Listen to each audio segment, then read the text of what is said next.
कैसे हो दोस्तों। YouTube चैनल पे आप लोगों का स्वागत है। हम लोग पढ़ रहे हैं भारत की स्थिति एवं विस्तार के विषय में। बहुत ही अच्छा टॉपिक है, भारत के किसी भी एग्जाम के लिए महत्वपूर्ण हो सकता है। तो चलिए शुरू करते हैं भारत की स्थिति एवं विस्तार को, और उसमें पढ़ रहे हैं स्थलीय सीमाएं। तो चलिए शुरू करते हैं।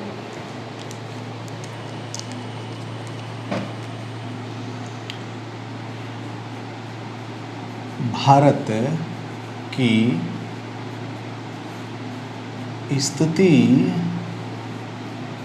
एवं विस्तार। ठीक है, तो देखिए यहाँ पे बात करें हमारे भारत के विषय में इस तरीके से। ये जो है मैप बनता है इस तरीके से। ये मैप किसका है तो आपको समझना है, ये हमारे भारत का मैप है इस तरीके से। आप देखिए हमारे भारत के विषय में हम लोग बात करेंगे तो आपको इस तरीके से हमारे भारत का जो मैप है वो देखने को मिलेगा। ये जो भारत है इस तरीके से, ठीक है। और भारत के यहाँ पे दक्षिण में आप देखोगे एक देश है जिसका नाम है श्रीलंका। तो भारत के विषय में हमें बात करनी है, और भारत के विषय में बात करें तो सीमाओं को लेकर के बात कर रहे हैं। किसको लेकर के? सीमाओं को लेकर के बात कर रहे हैं। और सीमाएं कौन सी पढ़ रहे हैं तो आपको ध्यान रखना है, हम लोग भारत की स्थल सीमा की बात कर रहे हैं। कौन सी? स्थलीय सीमा। किसकी बात कर रहे हैं बताओ? स्थलीय सीमा की लंबाई है कितनी? 15,106.7 किलोमीटर, या इसको यूं पढ़ते हैं 15,200 किलोमीटर लगभग।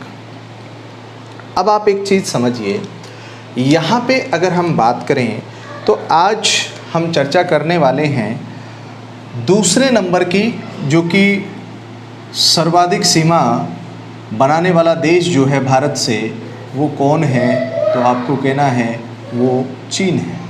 कौन है? चीन। चीन भारत के साथ दूसरे नंबर पर बांग्लादेश के बाद सर्वाधिक सीमा बनाने वाला देश है। देखिए चीन के साथ अगर सीमा की बात करें तो इसकी लंबाई मानी जाती है 3,488 किलोमीटर। कितनी मानी जाती है बताओ? 3,488 किलोमीटर हमारी सीमा जो है वो किसके साथ लगती है? चीन के साथ लगती है। तो ध्यान रखना। और चीन के साथ जो हमारी सीमा विवाद है वो काफ़ी है, कोशिश कर रहे हैं उसका निपटारा करने की, लेकिन अभी तक हो नहीं पाया है। ये एक बड़ी बात आपको यहाँ पे देखने को मिलेगी। दूसरा प्रश्न आपके सामने ये बनेगा, अगर हम चीन के साथ सीमा की बात करें तो चीन के साथ भारत के जो राज्य सीमा बनाते हैं, जो केंद्र शासित प्रदेश सीमा बनाते हैं, तो देखो यहाँ पे एक केंद्र शासित प्रदेश है जिसका नाम है लद्दाख। क्या नाम है बताओ? लद्दाख।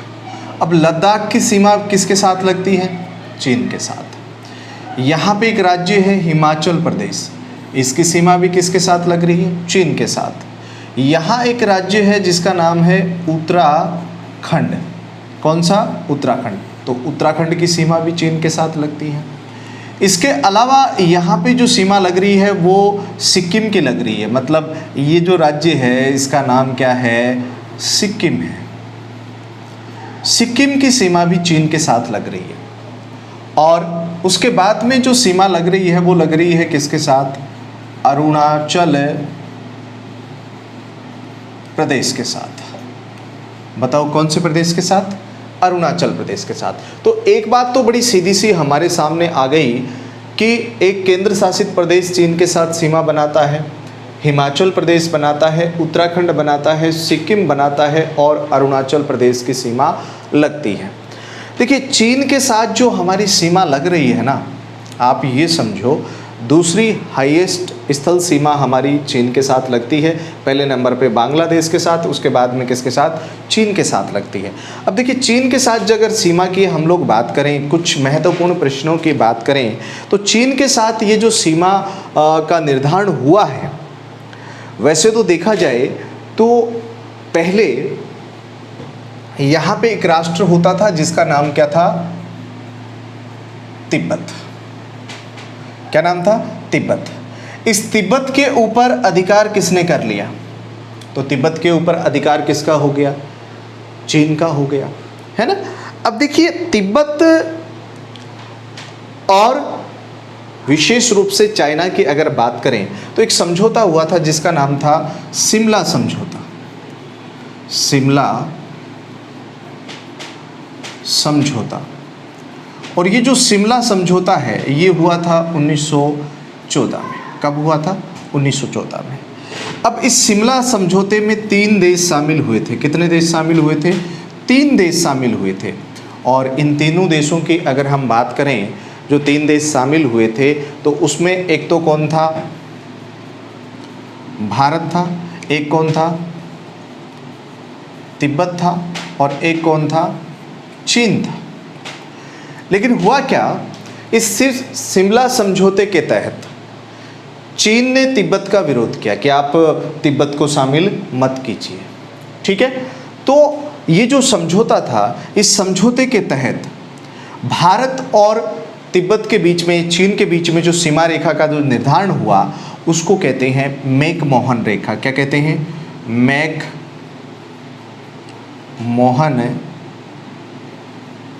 रेखा।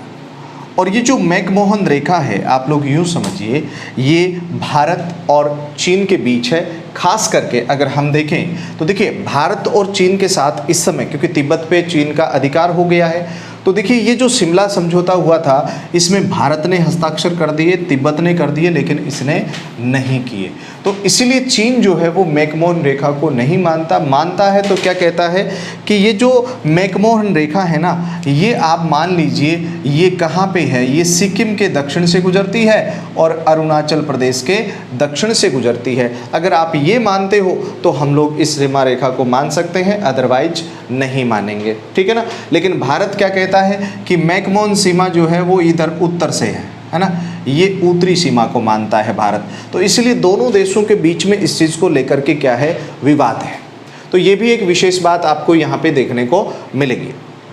उसके बाद में आप देखिए, जब चीन ने 1962 में भारत के ऊपर क्या कर दिया? आक्रमण कर दिया। कब कर दिया? 1962 में। भारत चीन युद्ध कब हुआ? 1962 में हुआ। इस युद्ध में चीन ने भारत के बहुत बड़े क्षेत्र पर क्या कर लिया? अधिकार कर लिया। ये बहुत बड़ी बात है। भारत के बहुत बड़े क्षेत्र पर अधिकार कर लिया, जिसको हम लोग क्या कहते हैं आज? अक्साई चीन कहते हैं। अक्साई चीन। और ये अक्साई चीन वाली सीमा है, ये देखो ये पश्चिमी सीमा है। कौन सी सीमा? आप इसको पश्चिमी सीमा कह सकते हो चीन के साथ। कौन सी? पश्चिमी सीमा। ये भी विवादित है। हालांकि जो मध्य सीमा है, हिमाचल प्रदेश और अरुणाचल प्रदेश के बीच, इसको बोलते हैं मध्य सीमा। यहाँ इतना विवाद नहीं है। दूसरा विवाद कहाँ पे है? ये पूर्वी सीमा पे विवाद है। कौन सी सीमा पे? पूर्वी सीमा पे चीन के साथ हमारा विवाद है। ध्यान रखना। अब ये पहले चीन और भारत के बीच में कुछ सीमाएं लगती थी, जिसको हम लोग क्या कहते थे? जॉनसन रेखा। जॉनसन रेखा, मैकडोनाल्ड रेखा भी इसको बोलते थे। अब इसको हम लोग बोलते हैं मैकमोहन रेखा। और ये मैकमोहन रेखा खास करके विशेष रूप से सिक्किम और अरुणाचल प्रदेश के साथ ये सीमा लगती है। तो कौन सी सीमा? मैकमोहन। तो आपके सामने एक प्रश्न बन सकता है कि मैकमोहन रेखा जो सीमा है वो कौन से देश के बीच है? तो आप कह सकते हो भारत और चीन के बीच है। देखिए 1962 में भारत पे चीन ने आक्रमण कर दिया, भारत के बहुत बड़े क्षेत्र पर अधिकार कर लिया। और एक और विशेष बात, तिब्बत के ऊपर उन्होंने अधिकार करने के बाद में तिब्बत के जो धर्मगुरु थे दलाई लामा, वो भारत में आए, भारत में उन्होंने शरण ली, वो अभी भी धर्मशाला अपने हिमाचल प्रदेश में रह रहे हैं। तो कहने का मतलब चीन जो है, हालांकि भारत और चीन के बॉर्डर पर अभी तक 1962 के बाद में गोली नहीं चली है, लेकिन बहुत से सैनिकों की, जैसे गलवान घाटी में अभी पीछे जो है भारतीय सेना और चीनी सेना के बीच में मुठभेड़ हुई, जिसमें भारत के भी 40 सैनिकों के करीब शहीद हुए, चाइना के भी काफ़ी सैनिक वहाँ पे शहीद हुए थे, लेकिन चाइना ने उनकी संख्या नहीं बताई। तो कहने का मतलब बड़ा सीधा सा है, चाइना के साथ हमारा हमेशा क्या रहता है, विरोध रहता है। हालांकि चाइना के साथ हमारा ट्रेड खूब होता है।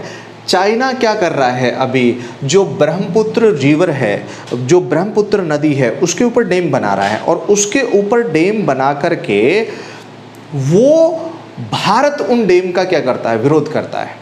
ये भी एक विशेष बात है। पीछे हमने देखा कि डोकलाम जो भूटान का क्षेत्र था, वहाँ पे वो सड़क बनाना चाहता था चीन, लेकिन भारत ने क्या किया, विरोध किया उस चीज़ का। तो ये भी एक चीज़ आपको देखने को मिलती है।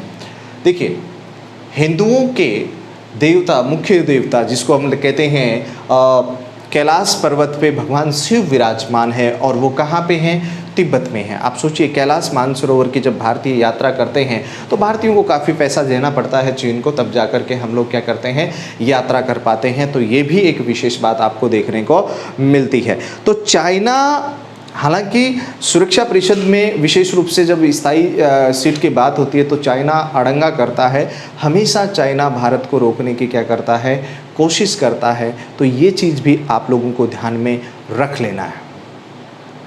उसके बाद में देखिए, चाइना के बाद में अगर हम यहाँ पे बात करना चाहें तो हमारी सीमा यहाँ पे अगर हम देखें, तीसरे नंबर की जो सर्वाधिक हमारी सीमा लगती है, वो लगती है किसके साथ, पाकिस्तान के साथ। किसके साथ लगती है, पाकिस्तान के साथ लगती है। तो आप ध्यान रखना, अब पाकिस्तान के साथ जो हमारी सीमा रेखा लगती है, हालांकि उस सीमा रेखा को क्या कहा जाता है, तो हम लोग कह सकते हैं उसको रेड क्लिफ रेखा कहा जाता है। क्या कहा जाता है, रेड क्लिफ रेखा कह सकते हैं। तो देखो, बड़ा सीधा सा सिंपल सा आपको यहाँ पे देखने को मिलेगा। यहाँ पे भारत का पड़ोसी कौन है, पाकिस्तान। कौन है बताओ, पाकिस्तान।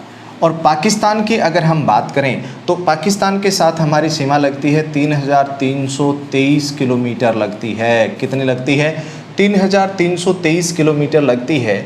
और पाकिस्तान के साथ सीमा हमारे गुजरात की लगती है। किसकी, गुजरात की सीमा लगती है। गुजरात के बाद किसकी लगती है, तो राजस्थान की लगती है। किसकी लगती है, राजस्थान की सीमा लगती है। और यहाँ पे किसकी लगती है, तो आपको कहना है पंजाब की लगती है। और यहाँ किसकी लगती है, तो आपको कहना है जम्मू कश्मीर की लगती है। ठीक है, किसकी लगती है, जम्मू कश्मीर की लगती है ना। और इधर आप देखोगे तो लद्दाख की भी सीमा किसके साथ लगती है, जम्मू कश्मीर के साथ लगती है। तो ये भी आप कह सकते हो। तो यहाँ हमारी जो, देखिए ये जो क्षेत्र है, इस पे पाकिस्तान का कब्जा है, और इसको क्या बोला जाता है, POK। क्या बोलते हैं, POK। अब एक चीज़ समझना आप लोग, पाकिस्तान के साथ जो हमारी सीमा है ना, इसको पता है क्या बोलते हैं, इसको बोलते हैं रेड क्लिफ रेखा। कौन सी रेखा बोलते हैं बताओ, रेड क्लिफ रेखा बोलते हैं इसको। क्या बोला जाता है, रेड क्लिफ रेखा बोला जाता है। और ये रेड क्लिफ रेखा जो है, इसका निर्धारण हुआ है 14 अगस्त 1947, और ये एक अध्यारोपित रेखा है। और आप इस रेखा को यूं कह सकते हो, ये मानव कृत रेखा है। कैसी रेखा है, मानवकृत रेखा है। अध्यारोपित मतलब थोपी गई थी भारत और पाकिस्तान के ऊपर ये सीमा रेखा अंग्रेजों के द्वारा। ये मानव निर्मित है, इसलिए इसको कलम के द्वारा निर्धारित रेखा भी कह दिया जाता है। अब देखिए, बात रही पाकिस्तान की, अगर पाकिस्तान की बात करें तो ये जब से हमसे अलग हुआ है तब से भारत और पाकिस्तान की कभी नहीं बनी है अच्छी तरीके से। आप देखिए, 1971 में भारत ने पाकिस्तान के साथ युद्ध हुआ, 1965 में हमारा युद्ध हुआ पाकिस्तान के साथ। देखो, 1948 में भारत और पाकिस्तान का युद्ध हुआ, 1965 में भारत और पाकिस्तान का युद्ध हुआ, 1971 में भारत और पाकिस्तान का युद्ध हुआ, 1999 में भारत और पाकिस्तान का युद्ध हुआ और आप देखिए इन तीनों युद्धों में पाकिस्तान को भारतीय सेना ने क्या दी, शिकस्त दी। लेकिन युद्ध जो होता है, युद्ध में किसी भी देश की अर्थव्यवस्था को काफ़ी नुकसान पहुंचता है। तो ये एक विशेष बात हमें यहाँ पे देखने को मिल सकती है। दूसरी बात आप देखिए, यहाँ पे जो पाकिस्तान है इसके साथ हमारा काफ़ी विवाद है। विवाद देखिए, हम लोग वैसे देखें तो जम्मू कश्मीर की सीमा ज़्यादा लगती है और अगर राज्य की बात करोगे तो राजस्थान की सीमा जम्मू कश्मीर के साथ किसकी लगती है, ज़्यादा लगती है। राजस्थान की सीमा 1070 किलोमीटर जो है वो किसके साथ लगती है, पाकिस्तान के साथ लगती है। तो आपको ये चीज़ भी ध्यान रखना। अब देखिए एक बहुत अच्छा जो विवाद का कारण बन रहा है यहाँ पे एक 24 डिग्री उत्तरी अक्षांश रेखा है। कौन सी? 24 डिग्री उत्तरी अक्षांश रेखा। और 24 डिग्री उत्तरी अक्षांश के रेखा के सहारे पाकिस्तान कच्छ के रण का बंटवारा चाहता है। भाई किसका बंटवारा चाहता है? कच्छ के रण का बंटवारा चाहता है, लेकिन भारत जो है इसको देने के लिए तैयार नहीं है, इस सीमा को मानने के लिए तैयार नहीं है। और पाकिस्तान क्या करता है? देखिए, पाकिस्तान हमेशा भारत में अस्थिरता फैलाने के लिए आतंकवाद का सहारा लेकर के भारत में अस्थिरता फैलाने की कोशिश करता है। कौन करता है? पाकिस्तान करता है। तो आपको ये चीज़ भी यहाँ पे ध्यान में रख लेनी है। तो भारत में अस्थिरता फैलाने के लिए ये पाकिस्तान जो है बहुत बड़ा हथकंडा अपनाता है और उसके सहयोग के रूप में हम लोग चाइना कह सकते हैं, चाइना इसका सहयोग करता है। दूसरी बात आप देखिए, भारत और पाकिस्तान के बीच में सिंधु नदी जल समझौता भी हुआ है। सिंधु नदी जल समझौता, और इस समझौते के तहत जो है सिंधु है, चेनाब है, झेलम है, इस नदियों के 80% जल का उपभोग पाकिस्तान करेगा, जबकि सतलज है, रावी है, व्यास है, उसके 80% जल का उपभोग जो है वो भारत करेगा। तो पाकिस्तान के साथ हमारी जो सीमा लगती है उसको रेड क्लिफ रेखा कहते हैं, जिसका निर्धारण 17 अगस्त 1947 को किया गया। वो एक अध्यारोपित रेखा है और वो मानवकृत है। तो ये पाकिस्तान जो है वो हमेशा भारत पे आतंकवादी हमले करते रहता है और भारत में अस्थिरता फैलाने की कोशिश करता है। भारत और पाकिस्तान के पास कश्मीर भी एक मुद्दा वो पाकिस्तान मानता है, जबकि कश्मीर भारत का एक अभिन्न अंग है ना। तो हम लोग कह सकते हैं इस तरीके से। तो ध्यान रखना, जम्मू कश्मीर की सीमा वैसे ज़्यादा लगती है, लेकिन अगर राज्यों की बात करोगे तो राजस्थान की सीमा इस समय क्या लग रही है, ज़्यादा लग रही है। किसके साथ? पाकिस्तान के साथ। तो पाकिस्तान ने हमारे पीओके पे क्या कर रखा है, कब्जा कर रखा है, जिसको वो स्वतंत्र कश्मीर कहता है। ठीक है, तो आज के लिए बस इतना ही। आगे की चर्चा हम लोग करेंगे अगली कक्षा में। तब तक के लिए जय हिंद, जय भारत।